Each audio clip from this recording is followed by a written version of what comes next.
As summer fades to fall, the sounds of outdoor parties and fireworks give way to leaf blowers and falling twigs. It may sound poetic, but for the animals we love, they might be triggers that affect your pet's sense of ease. Here to provide key tips on how to help our pets keep calm and carry on is animal communicator, TEDx speaker, and educator. We have Joan Ranquet. Welcome, Joan.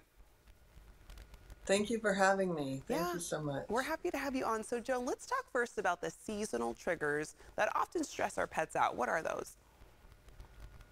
Well, I mean, for one thing, as the weather starts to change, one of the biggest things is barometric pressure changes. So our animals can feel a storm coming on about 12 hours before we actually see it. So that's number one. And then, of course, all the loud noises outside, like you said, air blowers, and maybe people are, kind of getting stuff together because they want to organize for the fall and winter. So those sorts of changes can also feel a little like, uh-oh, what are we doing now? And Joan, you are a horse owner among other pets. Our pets can't speak, but they communicate in their own way. What signs should we watch out for to know if they're distressed? The biggest thing I think, and obviously my friend here is not too distressed, and I'll, I'll show you a little technique you can use. But the biggest signs would be like a change in behavior, a sudden change in behavior, or if they're licking a lot, or they're not eating, especially with horses, if they suddenly change their dietary plan, the way, what you're putting out and they don't eat it. Another thing would be licking, chewing, destructive behavior, digging, things like that, where you're like, why are we doing this now? Oh my gosh. And I didn't even notice your dog was right there because they are being so calm right now. So you kind of surprised me hmm when you mentioned that. So tell me, hmm what can we do to make sure our pets feel safe and at ease like your dog does right now?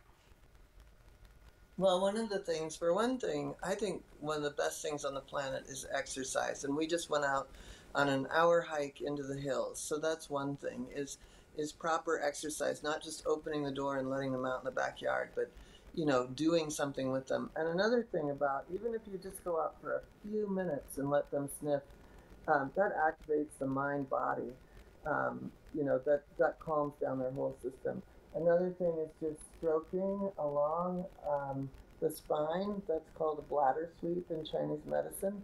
And so then speaking of Chinese medicine, I wrote a book called Emotional Freedom Technique, about a technique where we can really calm, and we tap on certain points that are known for calming. In Chinese medicine, acupressure points are connected to acupressure meridians, and those meridians are connected to organ systems, and those are all connected to emotions. So these specific points that we tap on in this sequence are very calming points. They're not meant to stimulate and see if she's getting sleepier by the minute. So it's very calming, and you can just say, I'm really calm. I'm safe.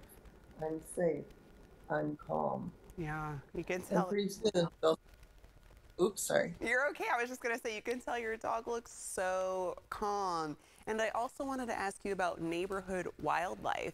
In animals, it can stir up curiosity in our pets, but it might also lead to some confusion. So how can we go about approaching that?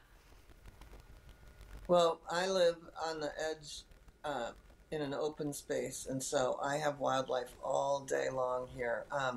And so the best thing to do is just to really keep your own animals safe, because,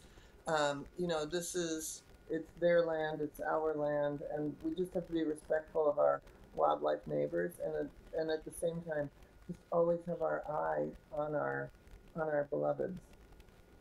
Alrighty, well, all very helpful tips. Joan, thank you so much for joining us this morning and helping to keep our pets calm. For more info about Joan and the courses she teaches, visit joanranquet.com.